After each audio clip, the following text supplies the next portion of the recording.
Okay. Good afternoon, everyone, and I hope you had a lovely day. Thank you for joining us. This is the second in a series of 4 webinars that are focused on USAID Backstop. So we call it Backstop Week, but it's really, in layman's term, it is a career pathway to the USAID Foreign Service. And USAID Foreign Service officers, particularly, are either in administrative or technical backstop. So we are truly honored to have some amazing colleagues from USAID. They have been working around the clock, around the world. They're involved in a number of professional fields. They are the ones who really make a huge difference in the lives of people all around the world. Today, we're going to have our colleagues who will talk about education, agriculture, and health backstops. So, welcome. I am going to just share very briefly a little bit about the Payne Fellowship, and then our colleagues will talk to you a little bit about how USAID functions, their particular backstop, the amazing work that they're doing, and the collaboration that they have within the USAID missions. So, very briefly, the Payne Fellowship is a graduate fellowship program. It is named in honor of Congressman Donald M. Payne Sr. He was the first African American congressman from the state of New Jersey. He cared a lot about humanity. He was a true humanitarian at heart. And so it is an honor to be administering this program on his behalf.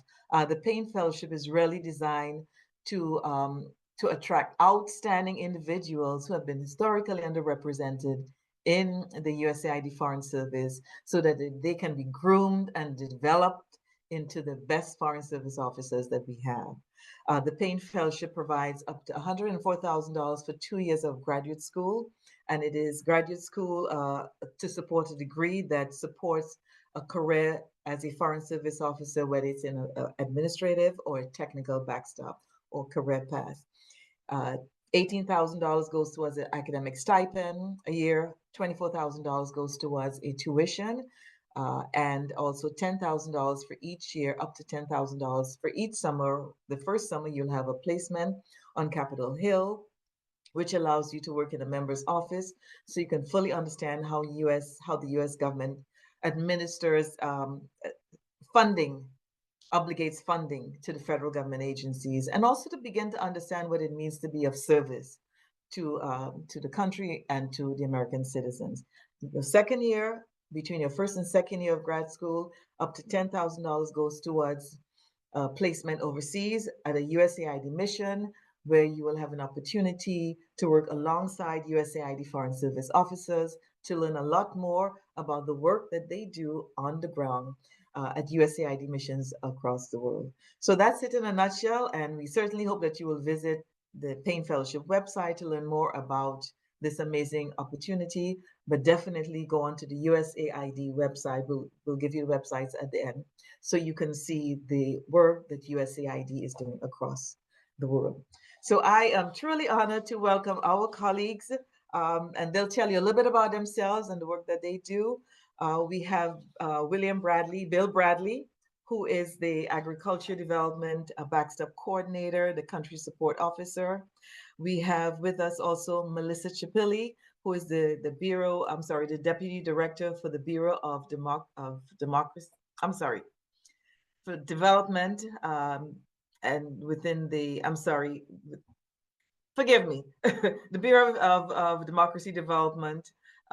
She is also here accompanied with one of our colleagues, Pierina Anton, who is a former Payne alum and Foreign Service Education Officer. Melissa, of course, is the Deputy Director, and that is within the area of education. We also have Burhan Hagos, who is a Foreign Service Officer. Payne also in her background, she's focused on the health backstop. And we also have with us Lydia Sinella, who is a Health Foreign Service Officer. We are truly honored to have you. Thank you so much, colleagues. And Melissa, forgive me, got a lot going on, but we truly appreciate having you here with us today. I'm going to turn it over to our colleague Bill, who will tell us a little bit more about USAID.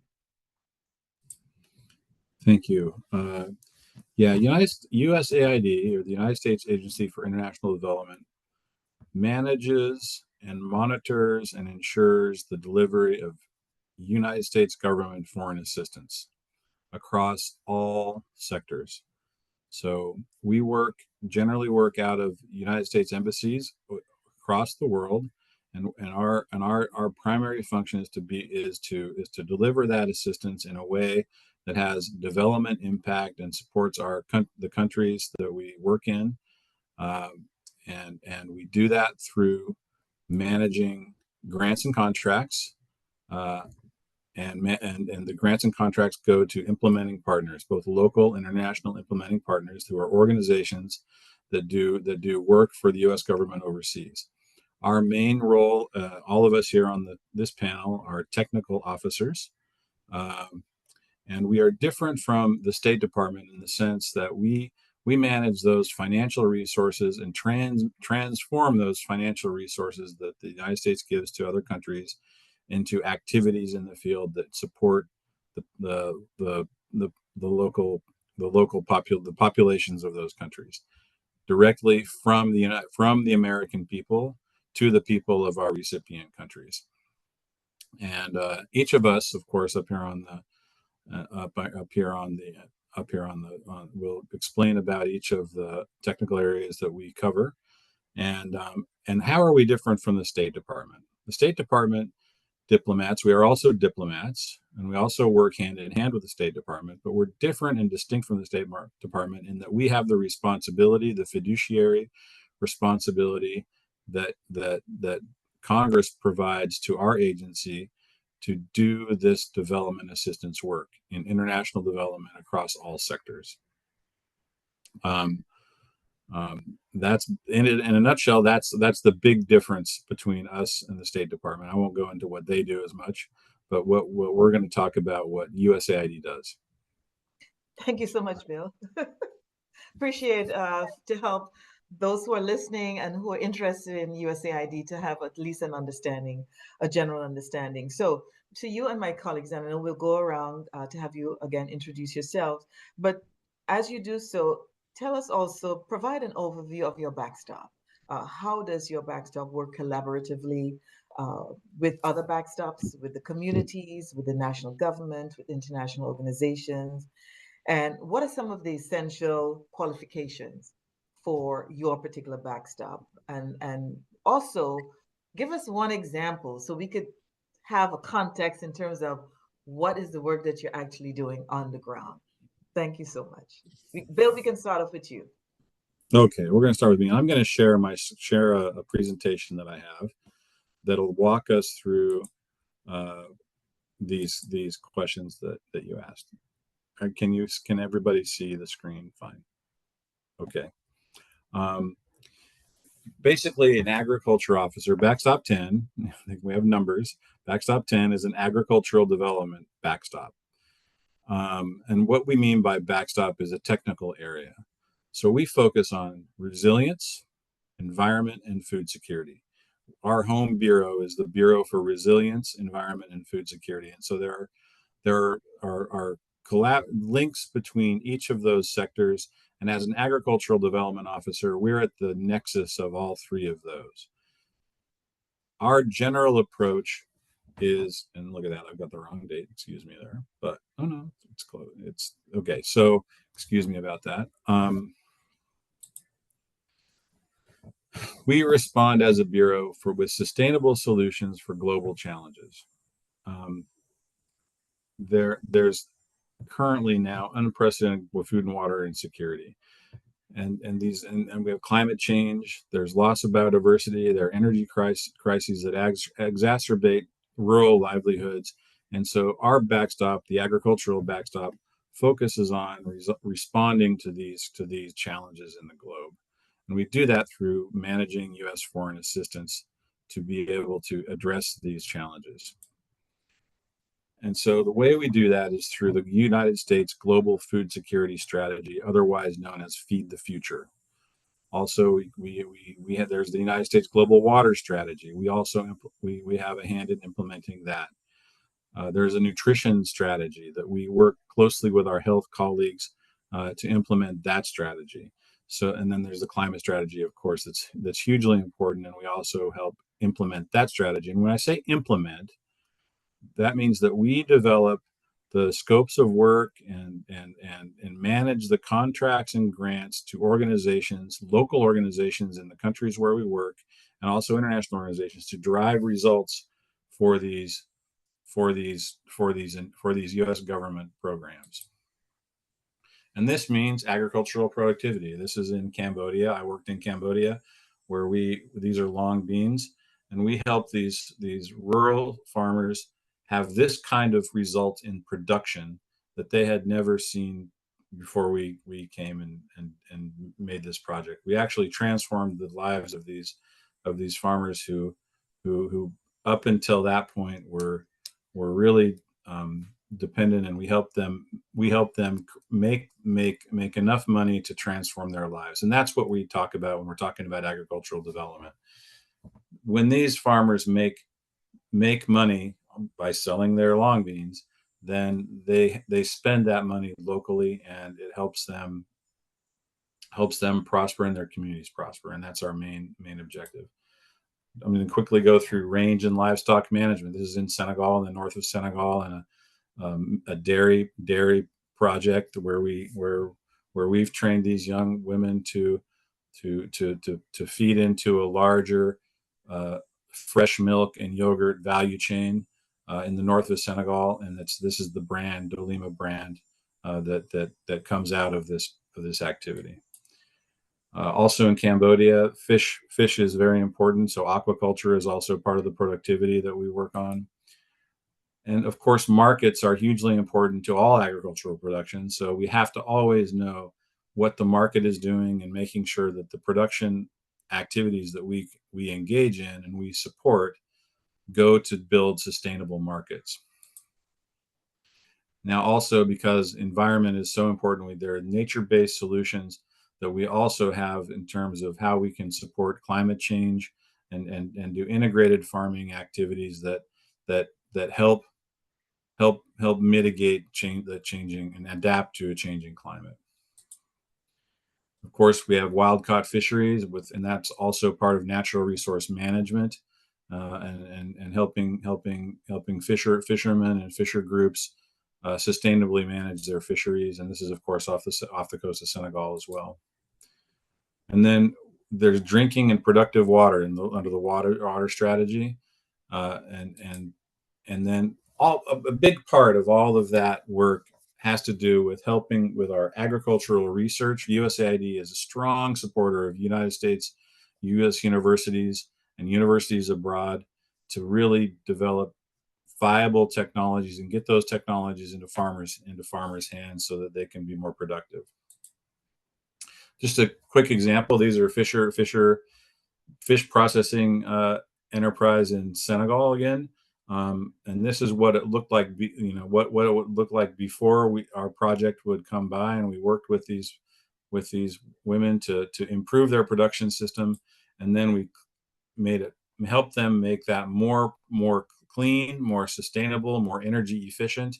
And so that's a visual expression of the kind of impact that we have through our food security activities. Degree programs that are important for agricultural development, of course, is international agricultural development, food and agriculture sciences, international development and social change, and agribusiness and related sciences. So we're always available to speak to any prospective students who want to get more advice on what the best degree program is to choose to be an agricultural development officer. And that's it. I can stop sharing my screen. Thank you so much, Bill. That's not just it. That's quite a lot of work that you and your colleagues do around the world, particularly looking at in terms of agriculture and sustainability. So thank you so much for sharing. We'll probably have some questions at the end.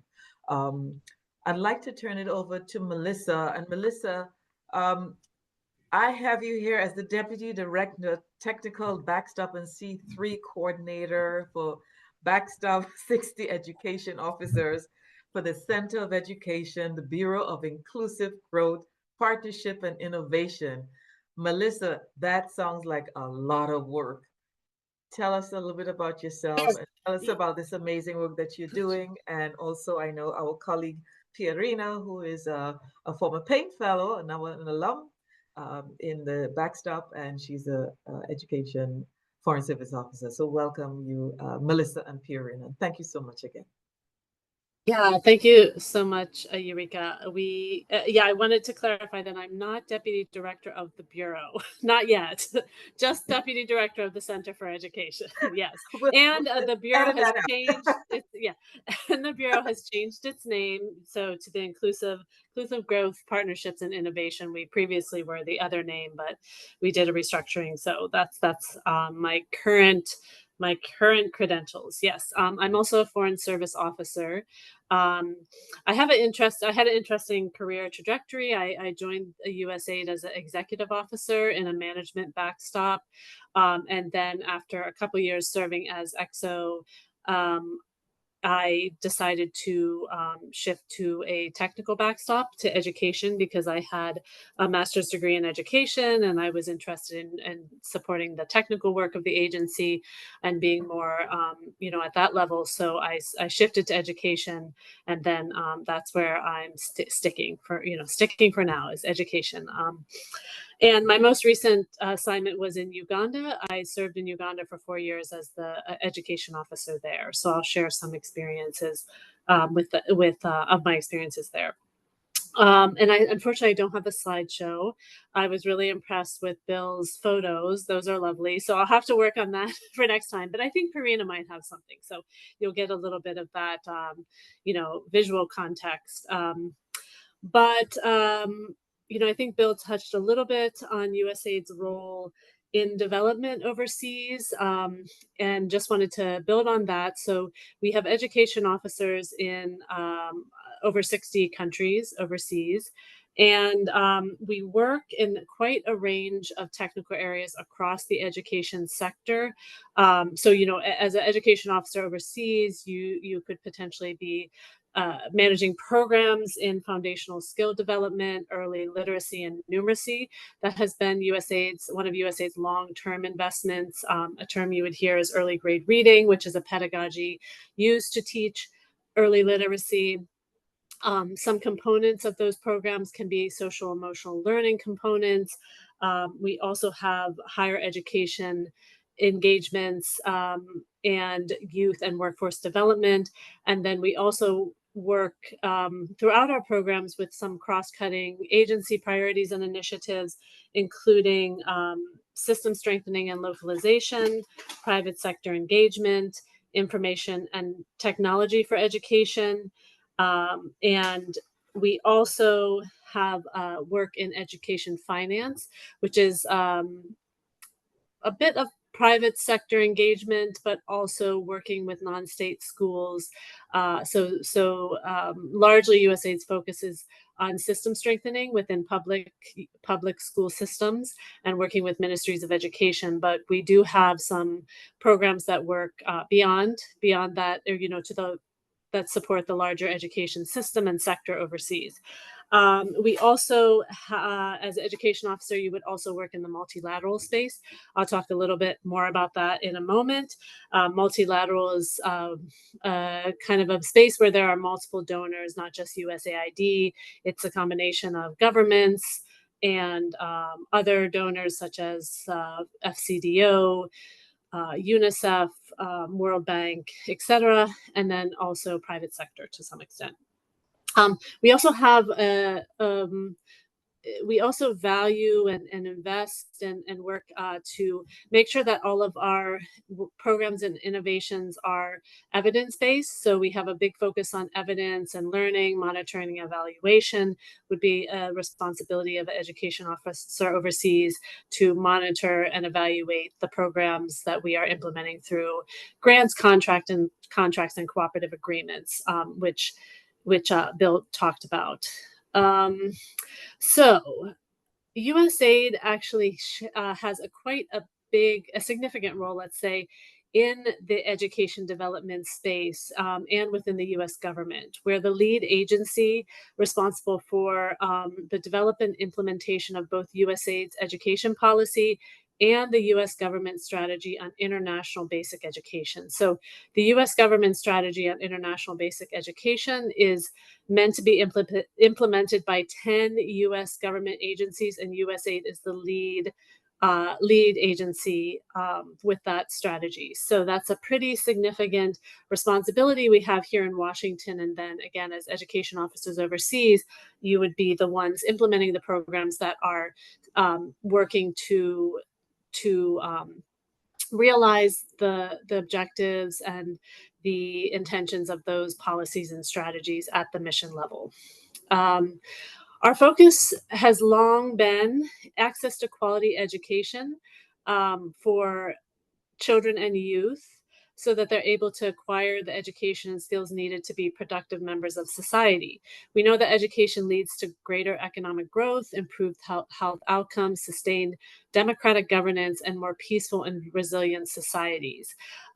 So the work we do, as I mentioned, is quite far-reaching, and we really and truly believe that it has a really important and lasting impact on the children we reach with, the children and youth we reach with education, and how that education plays out in their lifetimes.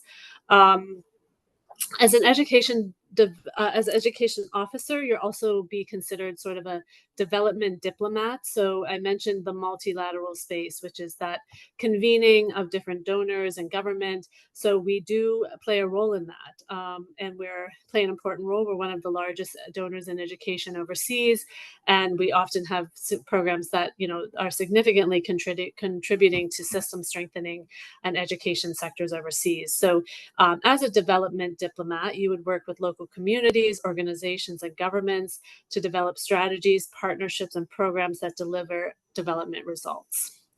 As a Foreign Service education officer, you would support the design, implementation, and monitoring of USAID's basic and higher education programs, working collaboratively with other education staff and development professionals to ensure that USAID's efforts are grounded in evidence, as I mentioned, aligned with U.S. foreign policy, as I mentioned, and are effective and sustainable.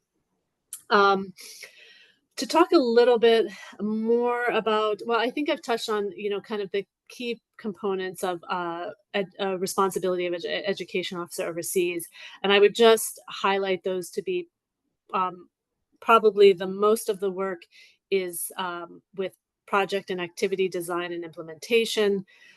You also serve a role in providing technical guidance on education factors, including the sector and country you're working in. That's to mission and embassy leadership, including, to the level of the ambassador, mission director. Also partners playing a representational role in education development partner groups and local education groups, and also back to Washington staff, informing the work we do in Washington to support missions overseas. I mentioned development diplomacy and that role within the multilateral and government space, monitoring, evaluation, and learning. And then at some point in your career, you will also serve as a supervisor and manager.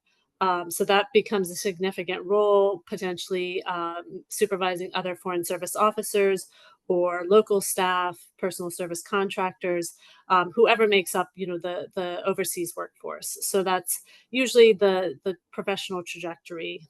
And then finally, you are a representative of the U.S. government overseas, right? So that goes sometimes beyond just the education sector, but into serving as a member of the diplomatic community overseas as well.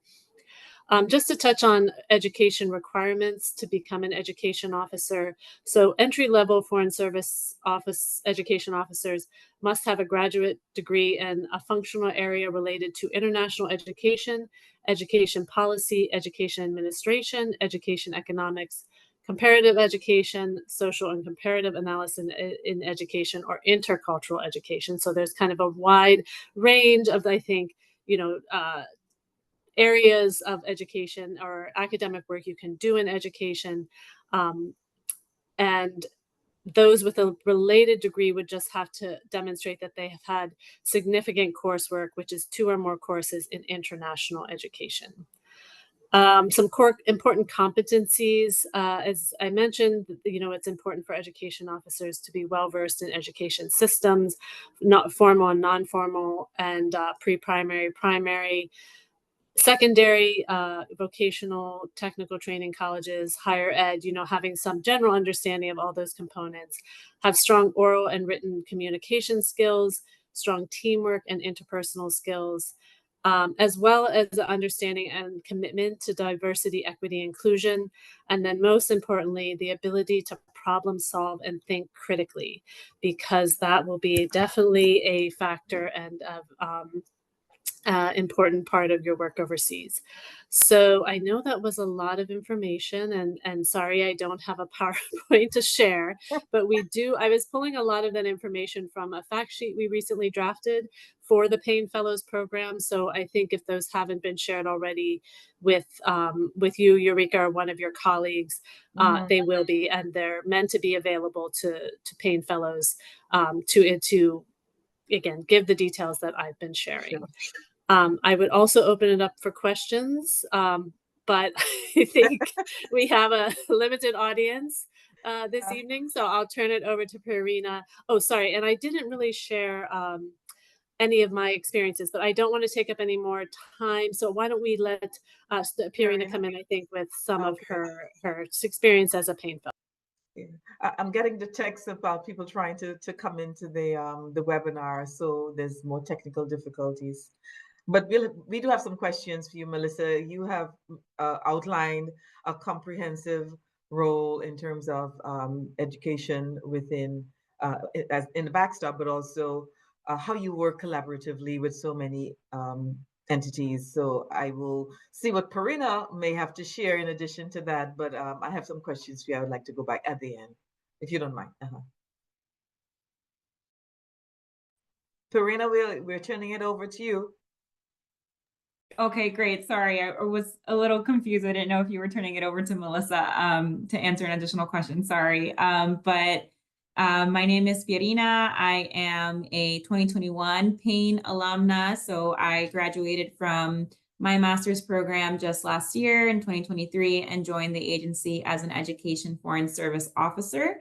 I'm currently assigned heading to Dakar, Senegal. So I'll be completing my language training requirements before I head to Senegal for my first post. But before joining the agency and while I was a Payne Fellow, I was in Bangladesh for my overseas internship experience.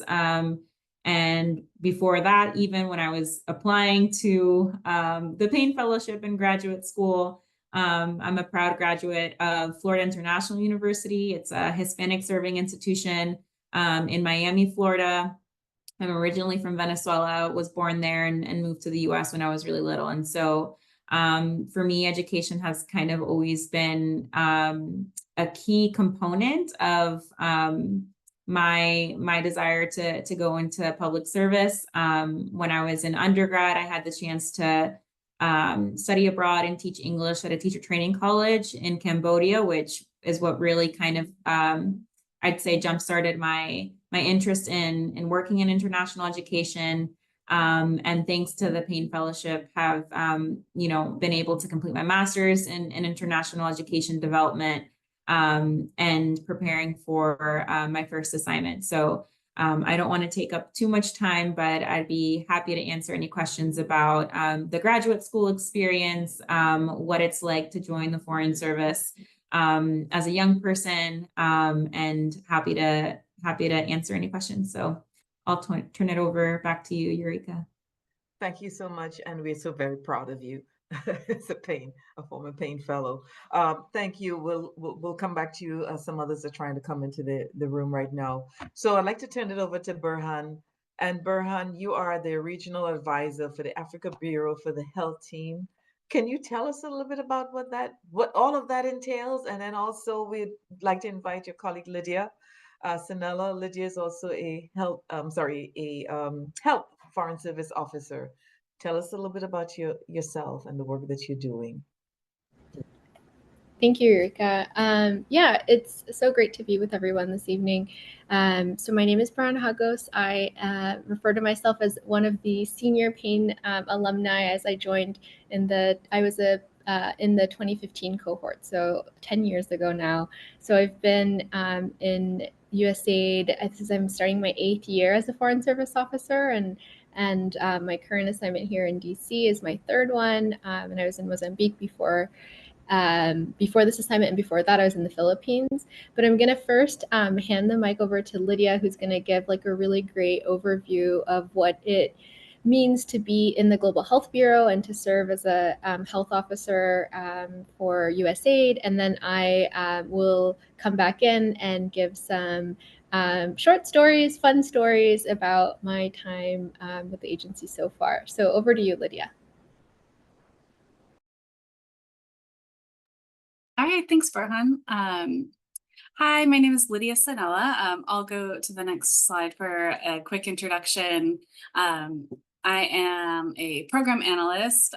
So while I'm not a Foreign Service officer, I do spend all of my time here at USAID supporting our 200 health Foreign Service officers at every stage of their career. So I'm involved from the beginning in recruitment and supporting Payne Fellows through graduate school and when they do their internships. And then when they first come on to the Bureau of Global Health, also supporting their professional development and getting them to their first directed assignment. Burhan, do you want to do a more extended introduction now or wait till the end? I'll wait till the end. Thanks, Lydia. Okay. So an overview of Backstop 50. Backstop 50 is USAID's health officer backstop. And we're grounded in investments in health system strengthening and breakthrough innovation. So I'll go through the strategic priorities, which are preventing child and maternal deaths, controlling the HIV and AIDS epidemic, and combating infectious disease. And additionally, we have cross-cutting initiatives that go that are programmed throughout those other strategic priorities, and those are advancing global health security and building strong and resilient health systems. So our first strategic priority, preventing child and maternal deaths. Our work addresses the prominent drivers of maternal and child mortality. So that's childbirth complications, malnutrition, vaccine preventable diseases, and malaria. And it also addresses health coverage levels and trying to increase those for life-saving interventions. And one example is in this picture, which is a WASH activity or water, sanitation, and hygiene. And this picture is taken in Nepal. The next priority is controlling the HIV and AIDS epidemic. USAID is a key implementer of the US President's Emergency Plan for AIDS Relief, otherwise known as PEPFAR. And our work advances research and development, prevention, care and treatment, global health supply chain, data and analytics, reaching priority populations, and sustainability of the HIV response. And lastly, we've got combating infectious diseases, and that includes prevention, mitigation, and control programs for tuberculosis, neglected tropical diseases, malaria, and emerging threats in global health security. So similarly to the other technical backstops, the duties of a Backstop 50 health officer include many things from designing and implementing programs to coordinating within the US government and outside of the US government and working hand in hand in partnership with the countries we operate in. As Melissa mentioned, as you progress through your career, you'll also begin to supervise and manage others. And in a moment, Burhan will share a little more in depth from personal experience about real life duties of a health officer. So the realities of foreign service is it's not just a job, but it's a career. So retirement benefits become available after 20 years. And your assignments are going to be based first and foremost on the agency priorities. So that includes any country in which we operate, and that includes difficult to fill or hardship posts. So I'm glad to introduce Burhan, who's here to share her lived experience of being in the Foreign Service, and I will hand it over to you. Thanks. Thank you, Lydia. As I mentioned, I've now been in the Foreign Service for about 8 years, and I'm on my 3rd tour. And I think there's a lot that I just had no idea that I've now experienced. That I think I could have heard 100 of these presentations, but there's just a lot that you learn when you're on the job. So I think the first thing I would say is that this is a great career for folks who are really motivated by being in constantly changing and challenging environments. And I think for the Health Backstop, I think the things that are just that have been the most inspiring for me is that in every tour you get to kind of reinvent yourself a little bit, because every country, our portfolios look different. So when I arrived in the Philippines, the core part of that program was health system strengthening, because the government of the Philippines had just passed the Universal Health Care Act, and their healthcare system was really far along in terms of being able to provide pretty high quality care to the majority of their population. So the way USAID functions in that type of an environment is really different than an environment like Mozambique, where the health system was actually had a lot of significant gaps and issues with quality of services. So in each country, you get to not only learn about how that particular system operates from a health perspective, but you also are working across a different set of priorities, to which Lydia mentioned. We have like our core priorities, which are like infectious diseases, pandemic preparedness, et cetera. But in each country, there's a different focus area. And I would say one of the kind of biggest privileges of being a Foreign Service officer is that in every country that you get to serve in, you're serving alongside some of the most talented people in that country working on those issues. And those are your Foreign Service national colleagues. And a lot of the photos that I have shared with you all today are of colleagues of mine that I've had in both the Philippines and in Mozambique. And so you are working alongside, the experts in tuberculosis. For example, there was a big tuberculosis portfolio in the Philippines. And so you're learning a ton while you're doing. And I think that's just like a big plus, I would say, of this career. So for folks that are really growth-minded and oriented, this is I think this could be a really good fit for folks.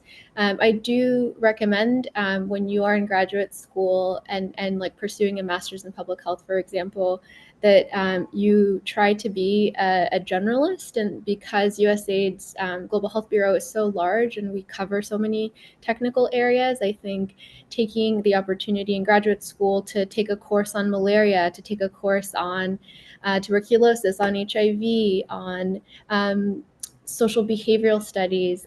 So just getting a little bit of information about each of those topic areas, I think would serve you really well in preparing you for this career in the Health Backstop.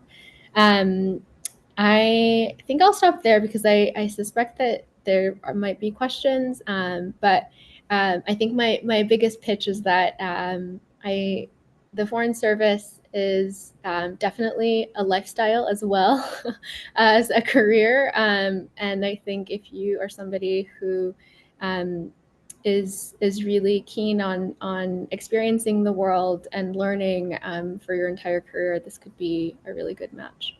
I'll stop there. Over. Thank you so much. Thank you so much. I can say that just within the span of, what you say, 11 years now, you have contributed tremendously to communities across the world. And the question I would have for you, and also for Melissa and Bill, and I know Melissa and Bill, you have a little bit more years ahead of Burhan, but as you design your programs, if there is a shift in activities, global issues, we have Ukraine, we have other hotspots. How quickly do you move to adjust? And do you have to, and how do you quickly adjust with, especially with the local governments, with international donors? How does that impact your strategy? Um, and is it a challenge, or are you able to quickly make some of those adjustments, and do you come together? How is that done? Go ahead, Melissa. I'll answer after you. That's a great question. And I will say a few things. First, I would say, I mean, to your point, Eureka, about, as different global priorities arise, how do we pivot? And if it's a global priority, like for example, you use the example in Ukraine, usually agency leadership is making those decisions about shifting, managing resources, shifting personnel or resources to those areas. I mean, in the case of Ukraine, there was a mission there, so we have to make adjustments at a mission level, but then we also make adjustments, I think, at an agency level if it's to the level, I would say, of like a Ukraine conflict, or other types of sort of global conflicts and things like that. So I think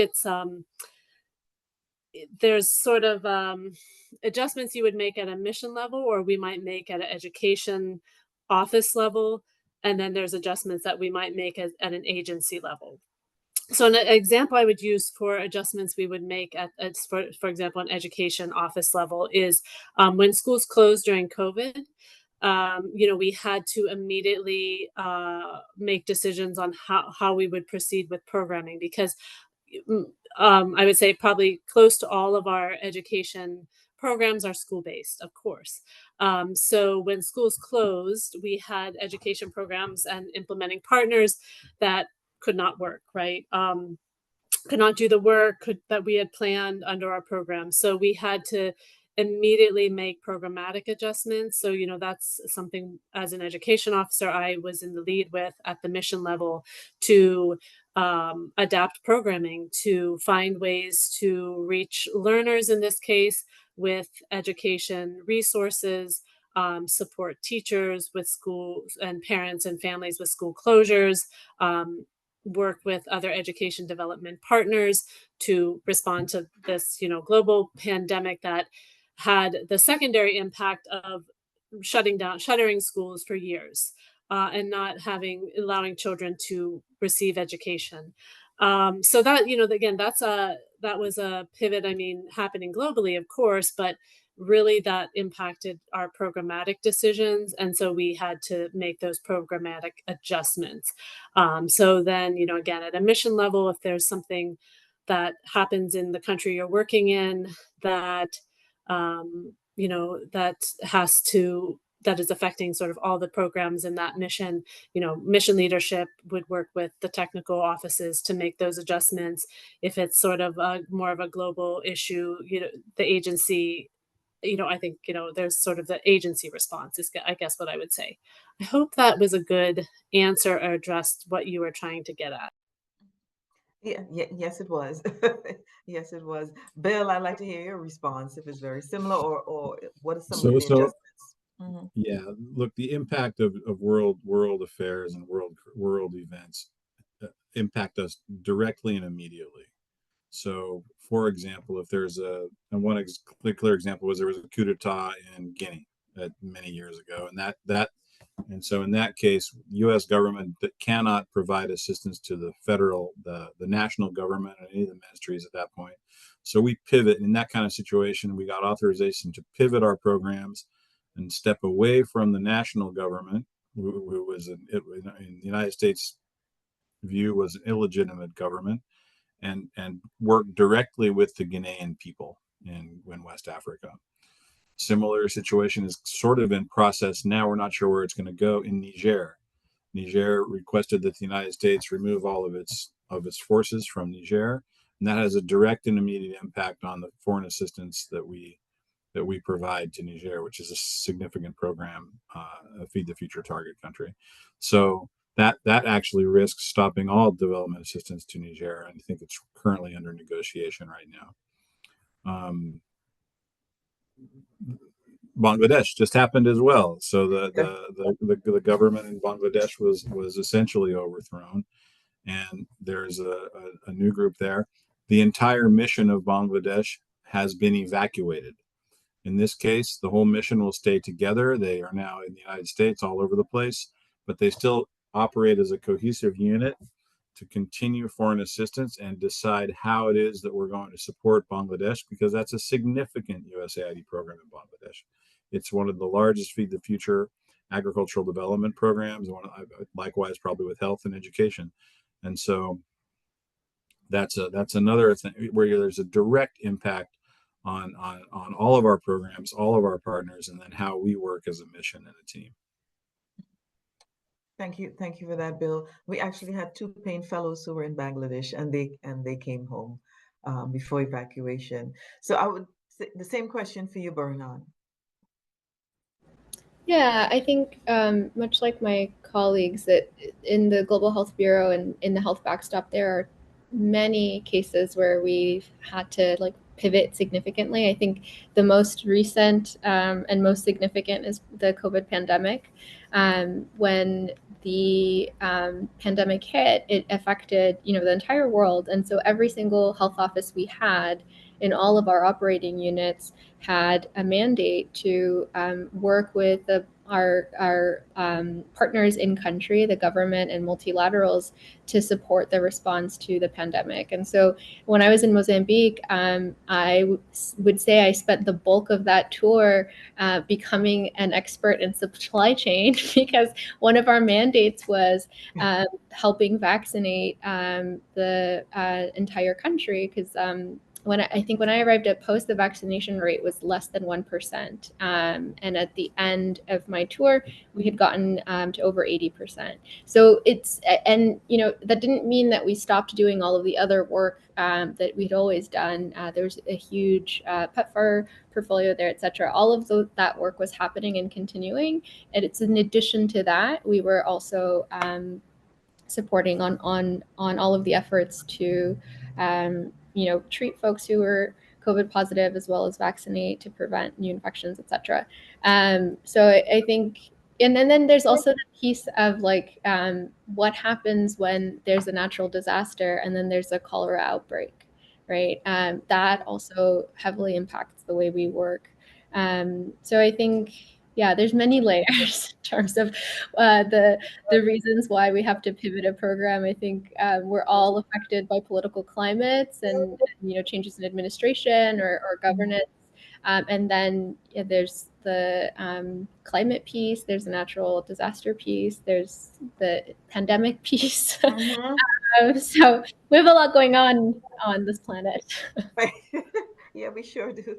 But before I go back to you, I just want to welcome Kennedy. She was able to get in.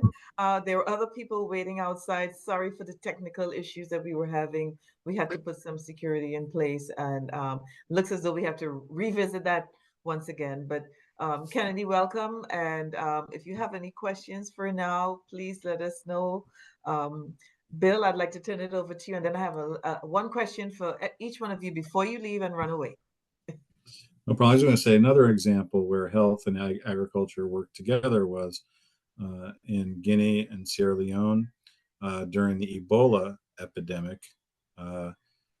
USAID with the National Institutes of Health and Anthony Fauci were the lead agency in the response, and working very closely with the governments in Liberia, Sierra Leone, and Guinea to protect, of course, America from any infections for Ebola, but also to really manage that epidemic.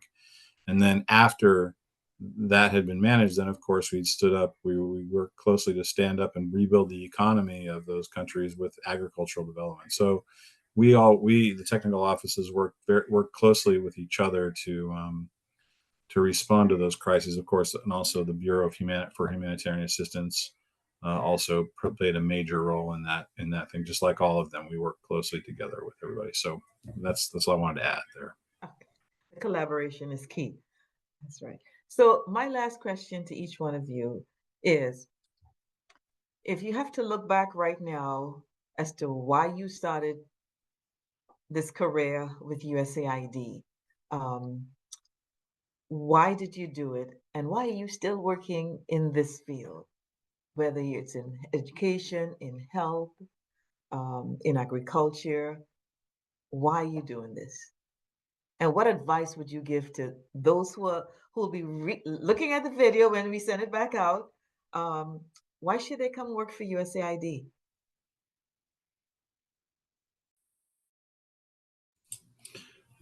Well, it's I'll let my colleagues go, but the USAID is just it's an absolute journey. It's a career journey. It's a life journey. You take it's a journey for your family as you build your career, and it's just a whole, it's 20 plus years of discovery and learning.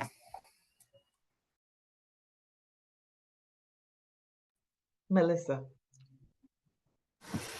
That's a great question. I've also been with the government for about 20 years. I'm right there with you, Bill. Except that I worked for Peace Corps for about 8 years. So I worked for Peace Corps as a volunteer, and then as an employee, and then I worked for USAID. And I think, what has driven me throughout is really just the I think for me, especially in the education sector, the impact that education can have on somebody's life, right? And recognizing that the impact education had on my life, my career trajectory, quality of life, etc. It's just such an important component, and can have such a lasting impact. I felt very honored to have had access to quality education in the United States. I went to a public school. I went to a public state university, and I was able to advance myself through education. And so that was always a driving factor for me, I think, in becoming a Peace Corps volunteer first, and then wanting to work for Peace Corps, and then ultimately USAID, because I wanted to, use the skills and the knowledge I had developed to give back to others, right? And to help try to support that education development overseas, in places where maybe quality education is not guaranteed, or accessible. So I think that's always been underlying driver for me as a person, personally and professionally. And also just beyond education, just I think human development and development, in all sectors. And I think, there's a little bit of a cultural exchange, obviously, in working overseas. We truly are, as I mentioned, development diplomats. We are in some ways ambassadors of the United States overseas, that can have a positive, impact, and leave a positive impression, I think, of what our country stands for, at least what I believe our country stands for, and those positive, I think, components of what we hope to do in the world. Over. Thank you, Melissa. Bernhard, and then Pierre, and I see Kennedy had a question. Berhan. Yeah, thanks, Yurka. It's a powerful question. So I appreciate you for giving me the opportunity to reflect on like a decision I made many years ago. I think so. For me, USAID has always existed in my world ever since I was a really small kid, because I was born in Ethiopia, and I spent a lot of my childhood in Kenya. And my aunt actually worked for USAID as a Foreign Service national in Kenya for over 20 years. So I had always I had this idea of what USAID was, and the work that they did. And so when I got an opportunity, when I found out about the Payne Fellowship in the very, very early years, for me, it was an opportunity to both follow my kind of career ambition around being a public health practitioner, and getting to, I think with public health, that the piece that's so interesting is that health looks different in different places, right? So in terms of how people are approaching that question of like, what does it what does it look like to have access to healthcare, right? Like that looks different in every place that you are in. And I think with USAID, it's an opportunity to kind of both like realize like a family dream of getting to work across the world, and also like kind of grow my own passions in terms of pursuing a public health career that is so global in nature. So it's really kind of a perfect alignment. And I think now getting closer to that 10-year mark of being halfway through my foreign service career, I feel very kind of rooted in the decision to pursue this. It feels very much like the best choice I could have made for myself. So I'll stop there. Over to you, Karina. Excellent. And then you have Melissa and Bill, who you can draw some inspiration from. All right, Pierina. It's so inspiring to hear these stories, and it resonates so much with kind of my own thinking about why I wanted to join this career. I think coming from an immigrant household, and seeing how the situation in Venezuela has deteriorated throughout the past 2 decades. I think for me growing up, my parents just really enforced the fact that my education was going to be fundamental to not only my success and my family's success, but, being able to be a positive change in the world. And so I think, like Melissa mentioned, understanding the transformative impact that a quality education can have on a single person, and kind of like the snowball effect that has on the people around them, their community, and others. And so I think the decision to join USAID has been really rooted in that, a desire to give back to my community, and to ensure that students around the world have access to the same opportunities that I was so blessed and privileged to have, so that they in turn can become change makers in their own way, in their own communities, and impact the lives of others around them. And so although I'm fairly new to the agency, brand new and newly minted foreign service officer, it is very inspiring to be able to have the opportunities to go overseas, to work on those kinds of activities and programs hand in hand with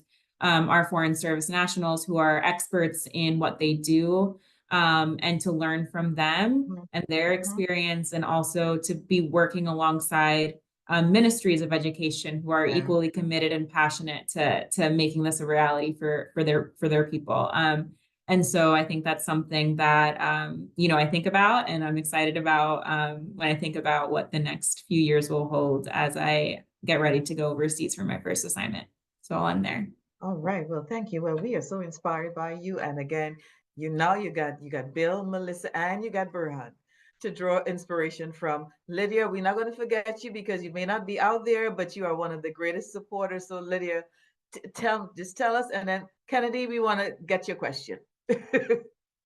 And then we'll be wrapping it up. Lydia.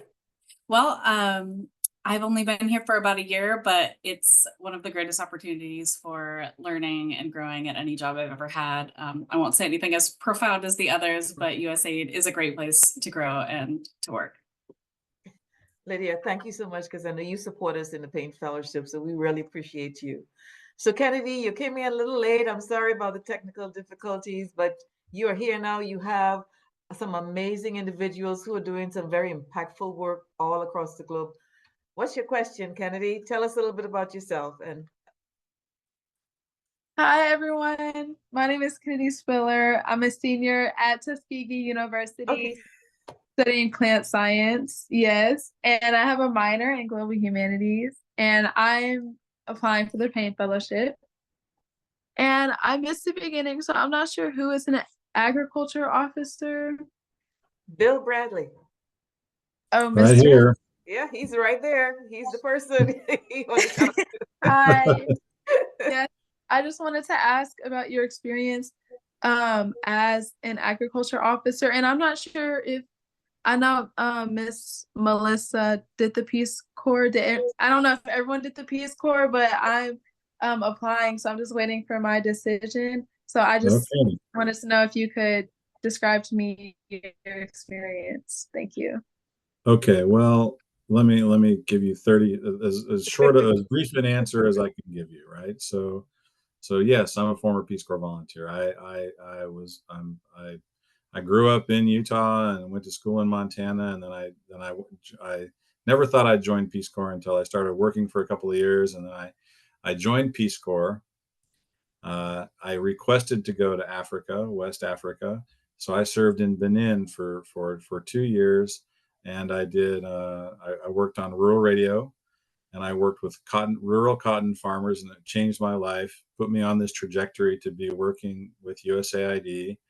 I returned to graduate school. I went to Clark University, got a scholarship there because of what I did in Peace Corps, and they supported that, and um, um, that turned into a Fulbright scholarship, and I went back to Benin and did my field research on the same cotton farmers that I lived and worked with when I was in Peace Corps, and I did a big old research project there, and I took it down to the USAID mission, and I gave it to them. I said, "Okay, look, the U.S. government paid for this research. Here you go." They read it cover to cover, and then I just sort of ended up staying. I got married. My beautiful spouse is Beninese, and I started my career with USAID right there in Benin, and they found my research compelling enough to bring me on there. And then over many years, over many years later, I finally got into the Foreign Service, and have spent almost 20 years now working in Senegal, Guinea, um, Afghanistan, Iraq, Cambodia, and I'll share the anyway. At some point, if you can reach out to me, no problem, and I'll give you the slide that show that I gave, and I'm sure Eureka can do that. But agricultural development, in a nutshell, is helping rural people make more money and build resilient livelihoods. And if you wanted to do that, boy, have a consultation with me, and I'll help you choose a career path that'll prepare you. There's so many great programs out there at our universities, both the historically the HCBSUs. Sorry if I'm messing up the acronym, but also our land grant universities are just, there's so many great universities and colleges that do agricultural development training. And I think Melissa. Yeah, sure. Was this about Peace Corps Peace Corps and USA Peace Corps? Okay. Yeah, the only challenge, in Eureka, I think you would be able to shed light on this, for folks applying to the Payne Fellows program. I believe the expectation, believe the expectation is that immediately following Payne, you start with USAID, right? Once you finish your degree. Yes. So I think the challenge would be, if you wanted to serve in Peace Corps, you would have to, Kennedy, you would have to do it before you start your master's degree and apply to the Payne Fellows program. So just kind of getting that out there. That being said, if you're really interested in Peace Corps, I think that would just further, would feed into, your work in your master's program, and obviously in USAID. There are quite a lot of returned Peace Corps volunteers who work at USAID and also work in State Department or USDA, the Department for Agriculture, which also has an overseas foreign service, which I'm sure Bill knows about. So the Peace Corps folks the Peace Corps network is very wide and broad. And, it was definitely a foundational experience for me, in that it was an experience you won't have through USAID, because you live and work in a community, and the intention is that you live at for as much as possible at the level of the community, right? I mean, obviously you have more financial resources than probably most folks, or some folks, but in the community you're living and working in, but you're really immersed in the community, and I think that's something that I just carried with me, throughout my life, is that impact to really work with so closely, someone who had had a totally different experience than I had had, in life. And it was just really eye-opening. I think, it's really also a window into yourself. You learn so much about yourself. There's so many challenges in that experience. And it's just incredible. I think the impact it can have, and the impact it had on sort of my, how I experience the world going forward. So I would just say that about Peace Corps, but I think just keeping in mind that if you're on the trajectory for Payne and your master's degree in USAID, you can always do Peace Corps down the road. There's no age limit. Retired folks do it, married couples do it. You can't bring your kids, you can't bring your pets, but you can adopt pets. No, I don't know. You always have, that's something you can do. So I think, it's just kind of weighing those options that you have at the moment, and keeping in mind that you might have to, kind of choose between the two, I think. Melissa, you sound like you're getting ready to go back to the Peace Corps. I've always thought about it. I loved working for Peace Corps too. I love working for USAID. They're different but similar organizations. And That's right. Well, thank you all so much. Kennedy, we will be at Tuskegee University at close to the end of September. And Dr. Collier is working on some meetings with us. But I will definitely, if you can get your information to Dr. Collier, and we will put you in touch with Bill. He is excellent. He can give you some great advice. I know he needs some agriculture fellows. So we have a Tuskegee alum who's now serving in East Timor right now. Oh wow! Wow! Thank you so much. And USAID does have an MOU with Tuskegee, so it would be great. We welcome your application, Kennedy. So look, I know it's gone past time. I really appreciate all of our colleagues, Bill and Melissa, Bernhard, you're off camera. Lydia, thank you so much. I know Pierina had to leave. Thank you for your patience also with the technical issues that we had. But you all are really, we consider you all as part of the Payne family. It doesn't have to be an alum like Bernhard and Pierino. You all are the ones who really inspire those individuals who are thinking about applying to the Payne Fellowship. And even if they don't apply to the Payne Fellowship, they can always come through the other route. But thank you for inspiring us. Thank you for the work that you're doing. And I hope that we can call on you again soon. You're always here for us. So please, again, thank you. For everyone, please visit the Payne Fellowship website at paynefellows.org. Please also visit USAID website to learn about the amazing work that all of our colleagues are doing across the world to make a difference in people's lives, and apply for the Payne Fellowship. The deadline is October 24th, and we have on the website all of the other webinars that are coming up next week, all of the other Backstop, crisis stabilization, governance, humanitarian assistance, private enterprise. There are quite a few others, economic development, engineering. So please, and program officer.